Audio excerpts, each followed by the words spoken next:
Break नंतर आपल्या सगळ्यांचं पुन्हा एकदा स्वागत। यावेळी सर्वात मोठी बातमी, सैराट आणि मुंबई पुणे मुंबई चित्रपटातील अभिनेत्री कोण असा प्रश्न नुकत्याच झालेल्या एमपीएससी अर्थात राज्य लोकसेवा आयोगाच्या परीक्षेत विचारल्याने खळबळ उडालेली आहे। इतकंच नाही तर जो प्रश्न मराठीमध्ये राजनाथ सिंग यांच्याबद्दल विचारला तोच प्रश्न इंग्रजीत केंद्रीय मंत्री हर्षवर्धन यांच्याबद्दल विचारल्याचं स्पष्ट झालेलं आहे। 19 आणि 22 तारखेला ही परीक्षा झालेली होती। या परीक्षेचं एक केंद्र चक्क म्हशीच्या गोठ्यात होतं। अन्न आणि पुरवठा निरीक्षक राज्य गुप्तवार्ता अधिकारी या परीक्षेमध्ये हे प्रश्न विचारलेले होते आणि या प्रकरणी प्रहार संघटनेच्या पदाधिकाऱ्यांनी मुख्य सचिव प्रवीण परदेशी आणि माहिती तंत्रज्ञान विभागाचे सचिव श्रीनिवास यांची भेट घेतलेली आहे।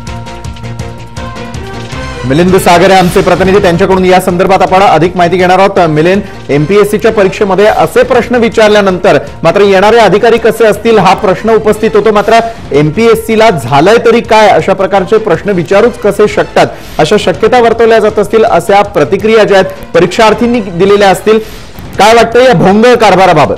भोंगळ कारभार या अगोदरही भोंगळ कारभाराचा जे राज्य सरकारच्या भोंगळ कारभारामुळे नागपूर खंडपीठाने एक मोठं जजमेंट दिलं। त्याच्यामुळे एमपीएससीच्या जे विद्यार्थी जे पास झालेले त्यांची नोकरी मिळू शकलेली नाहीये। मात्र दुसरीकडे ह्या वेगळ्या प्रकार भोंगळ कारभार समोर आलेला आहे की 19 आणि 22 सप्टेंबरला एमपीएससीच्या ज्या परीक्षा घेतल्या त्या परीक्षेमध्ये पिक्चर जो सैराट करून आहे त्या सैराट पिक्चरमध्ये हिरोईन कोण आहे हा प्रश्न विचारण्यात आलेला आहे। दुसरा प्रश्न असा की मुंबई पुणे मुंबई जो चित्रपट मराठी रिलीज झालेला होता त्यात कुठची अभिनेत्री आहे अशा प्रकारचे प्रश्न विचारलेले होते आणि अत्यंत धक्कादायक प्रश्न हे विचारलेले। तसेच अनुवादही बऱ्याचशा ठिकाणी चुकीचे होते। मराठीमध्ये राजनाथ सिंग यांच्याबद्दल जो प्रश्न विचारलेला होता मात्र इंग्रजीत तोच ट्रान्सलेट करून छापील असं केंद्रीय मंत्री प्रहार विद्यार्थी संघटनेचे अध्यक्ष मनोज टेकाडे आपल्याबरोबर आहे। मनोज, अशा प्रकारे जर या परीक्षा घेतल्या जाणार असतील तर मात्र भवितव्य काय असा प्रश्न सर्वसामान्य नागरिकांसमोर येतोय।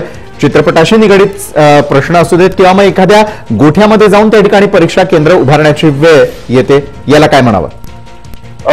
यामुळे सर्वसाधारण जो गरीब घरातला मुलगा आज सरकारी नोकऱ्यांमध्ये जाऊ इच्छितोय तो स्वतःच सगळं काही पणाला लावून ही परीक्षा देतोय। या अशा विद्यार्थ्यांचं आहे ना भविष्य तर टांगणीला लागलंच आहे, पण त्यांचा जो विश्वास आहे सरकारचा हाच मुळात गमावला जाईल। आणि आत्मविश्वास जो आज गरीब घरातून पोरं येत आहेत सरकारी नोकऱ्यांसाठी स्पर्धा परीक्षांमध्ये अभ्यास करतायत, क्लासेसची फी भरतायत, इव्हन त्यांचा जो राहण्याचा खर्च जेवणाचा खर्च हे सगळ्या गोष्टी जर बघितल्या आपण तर खूप मोठं नुकसान आज सरकारने केलेलं आहे। ही सरकारची जबाबदारी घटनात्मक दर्जा असलेली एमपीएससीचं आपल्याकडे एवढं इन्फ्रास्ट्रक्चर आहे।